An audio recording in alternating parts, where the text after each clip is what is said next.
What's going on everyone, Mike here, and in this video we're pitching the Google/LG Nexus 5 against the Samsung Galaxy S5. On one side there's Google's latest device, a simple, affordable and fast phone, showcasing Android's KitKat operating system and its capabilities. On the other there's Samsung's latest flagship, a device built around features and things that can do in order to make your life better, at least in theory. In practice, the Nexus 5 delivers the raw, unspoiled Android experience with its latest tweaks and additions. It closely integrates with Google's services and applications while leaving the rest up to you. With the Galaxy S5 things are a lot different. It runs Android 4.4 KitKat as well, and it supports all of its features. However, the UI on the S5 looks nothing like the one on the Nexus 5, and that's due to Samsung's TouchWiz skin, which completely revamps most interfaces and panels. Some of you might like the tweaks and the additions, in which case you'll dig the Samsung. Some might enjoy more the minimalistic approach of the Nexus 5 though. Software design apart, Samsung also bundles a selection of their own apps on the S5.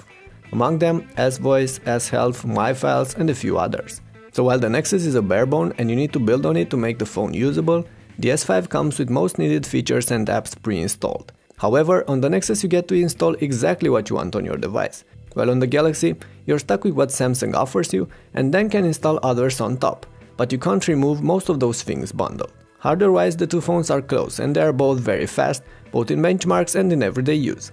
The Nexus 5, with its cleaner software, does tend to run smoother all the time, while the S5 still occasionally hiccups. Even so, both devices will easily take care of your everyday activities, handle multimedia games and anything else you might throw at them. However, the S5 does things in a different way. Let's take the screens for instance. Samsung stick with an AMOLED panel on their latest Galaxy, and that translates into deep blacks, contrast and viewing angles, but at the same time skewed popping colors. Google went with an IPS panel on the Nexus 5, and not really the best one I've seen on a smartphone, as it looks a bit washed out, due to its greyish blacks and not the greatest contrast. On the other hand, this display is bright and paints rich, more natural looking colors. That aside, we'll have a look at the cameras. On paper, the S5's main shooter clearly outspecs the Nexus's, with a large 16-megapixel sensor, more shooting modes, faster focus and a more complex camera interface. And that's visible in practice as well, where the S5 is the sharper, snappier and more reliable shooter, being able to deliver good pictures and videos under most lighting conditions. The Nexus 5 is not a bad shooter either, but it struggles in poor light, plus it lacks the modes and the settings available on the S5. The Nexus 5 falls short in terms of battery life as well. It packs a smaller battery than the S5, which is encased within the shell, so it's not easily swappable. And this translates in rather poor battery life.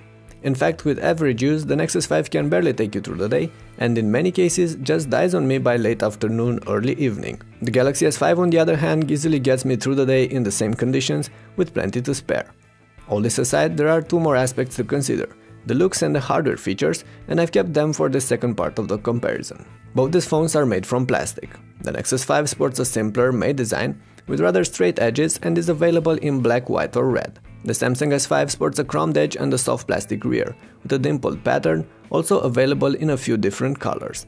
Now, I can't say I'm impressed with either of these approaches, but each has its strong sides. The Nexus 5 seems fairly strong and is both lighter and more compact than its rival, while the S5 is grippier and feels somewhat nicer in hand due to its slightly rounded sides. However, it's worth noting that the Galaxy S5 is IP67 certified, which means water resistant and dust proof.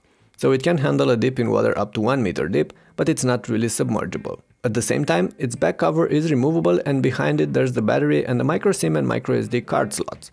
The Nexus sports a sealed body and actually lacks a microSD card slot, so there's no way to expand its storage space. The Galaxy S5 also packs a few other features, like the IR blaster on top, the microUSB 3.0 slot, the fingerprint sensor integrated within the power button, and the heart rate sensor on the back, which works closely with the S-Health app. It also packs a notification LED on top of the screen, but is also available on the Nexus 5 just below the screen in this case. Last but not least, the Galaxy S5 packs a rear-placed speaker, loud but rather teeny.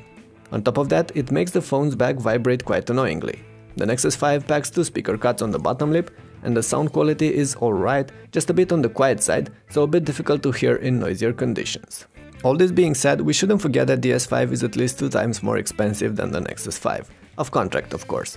And that means that Google and LG had to cut some things off their handset, hence the poorer camera, the lack of a card slot and the small battery among others. I can live with the first, especially since the manufacturers have addressed some of my initial Nexus 5 concerns with follow-up hardware and software updates, but I'm not sure I can live with a poor battery life. How about you? Either way, if the Nexus 5 is officially available in your country and if you're after a fast, nicely built device running the vanilla Android experience, this phone is for sure a good buy.